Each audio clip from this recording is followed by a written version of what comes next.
Okay, let's just dive right into this. Welcome to today's Explainer, where we're going to explore the absolutely fascinating world of the Silicon Controlled Rectifier, or SCR for short. Now, you know how standard transistors are basically the brains of modern circuits? Well, the SCR is undeniably the heavy lifting muscle. It's a device that handles immense power, seamlessly controlling massive electrical loads without a single moving part. To really understand this super switch, we're going to walk through what an SCR is, the two-transistor secret hidden inside it, its key characteristics, exactly how to turn it on and off, how it works in rectifiers and inverters, and finally, some really cool real-world applications. So, starting with part 1. What exactly is an SCR? Invented way back in 1957, the SCR combines the absolute best features of an ordinary rectifier and a junction transistor to control massive amounts of power.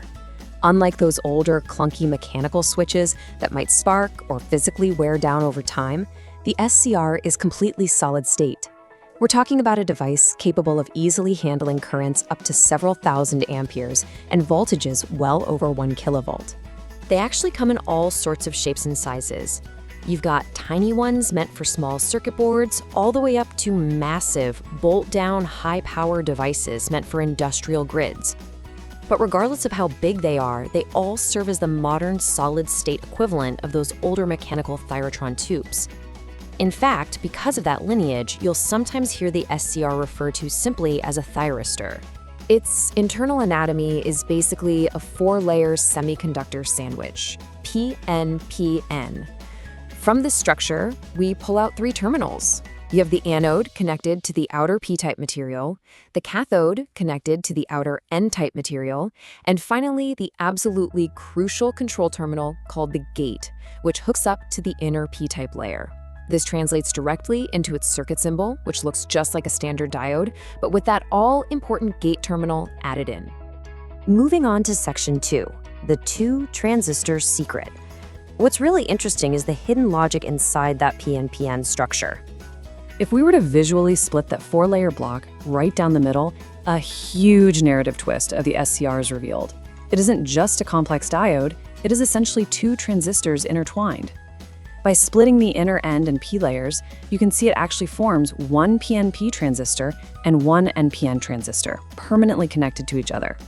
And this brilliantly illustrates the device's main superpower, a positive feedback loop.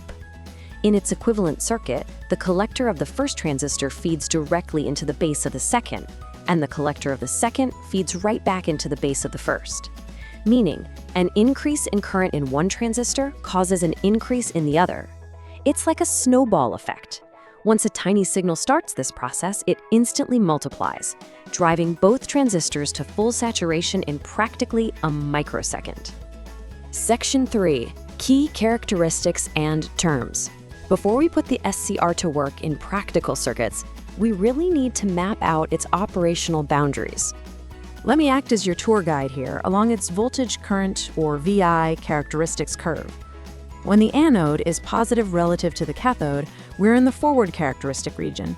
Notice how, as voltage increases, almost no current flows until we hit a specific point. But once triggered, the voltage across the SCR drops suddenly, that's the dotted line, and it starts conducting heavily. Conversely, in the reverse direction, it acts like a brick wall, completely blocking current until you push it way too far and it hits avalanche breakdown, which you definitely want to avoid. To keep the SCR in its safe zones, here are the rapid-fire terms you really need to know. Breakover voltage is the minimum forward voltage required to force it on without any gate signal. Peak reverse voltage, or PRV, is the maximum reverse voltage before that dangerous avalanche breakdown occurs. Holding current is the absolute minimum current required to keep the SCR in the on state. And, to ensure you don't accidentally destroy your component with excessive heat, you have to respect the forward current rating and the circuit fusing rating, which basically measures its maximum forward surge current capability over time. Okay, section 4, turning it on and off. This is the crucial point, understanding how we actually control this beast on demand. While you could technically turn an SCR on by cranking the main voltage past its breakover point, that's not really how we use it. Instead, we use a gate trigger circuit.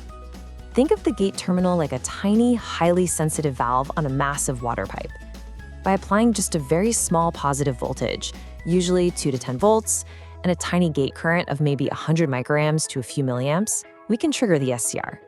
That tiny input unleashes a massive flow of electricity from the anode to the cathode. But here's where it gets truly fascinating. The core drama of the SCR is its latching behavior. Because of that two-transistor positive feedback loop we talked about earlier, once the SCR is triggered and starts conducting heavily, the gate loses all control. You can completely disconnect the gate and the SCR will happily stay on forever. It absolutely refuses to turn off until the main supply voltage itself is dropped to near zero, forcing the anode current below the holding current. In DC circuits, this actually requires clever workarounds called forced commutation, like using a parallel capacitor to briefly force the current backward just to turn the thing off. Section 5. Rectifiers and inverters. Now that we know how it turns on, its internal secret, and its dramatic latching behavior, how do we use it to actually convert power? One of the primary uses of an SCR is as a controlled rectifier, converting alternating current, or AC, into direct current, DC. Unlike a standard diode that just lets all forward current through blindly, an SCR allows us to control exactly how much power makes it to the load. We have two main setups here. The half-wave rectifier, which uses a single SCR and controls only the positive half of the AC wave, and the full-wave rectifier, which uses two SCRs to capture and control both halves of the AC wave, effectively doubling the average output voltage. The difference in output is pretty immediate. The half-wave setup only fires during the positive cycle, while the full-wave setup captures both. But the real magic lies in what's called the firing angle. By carefully timing exactly when we send a pulse to the gate, we can chop that AC wave into pieces. We can let the whole waves through or just a tiny sliver at the very end. This gives us highly efficient pinpoint control over the power delivered to a load, like dimming a massive theater light or controlling a high-power motor, all without wasting energy as heat.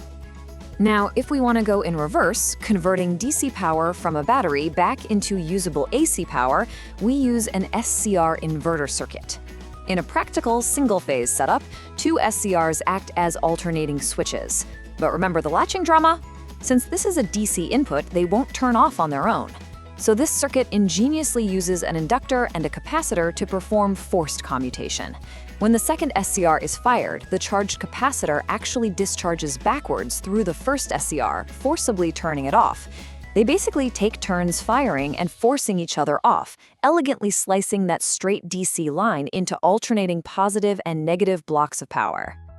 Section 6. Real-world SCR applications. Let's move to our final section and unleash the SCR from theory into the real world.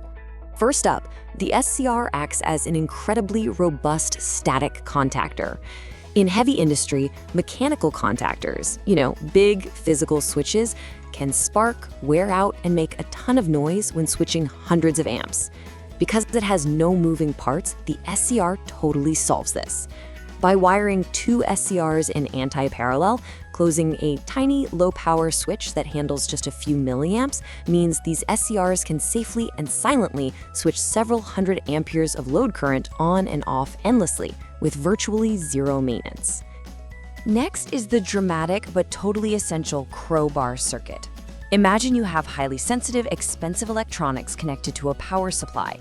If that supply suddenly malfunctions and the voltage spikes, it could destroy your equipment. Enter the SCR crowbar. Here, a Zener diode monitors the voltage. If it spikes too high, the Zener diode breaks down and instantly triggers the SCR.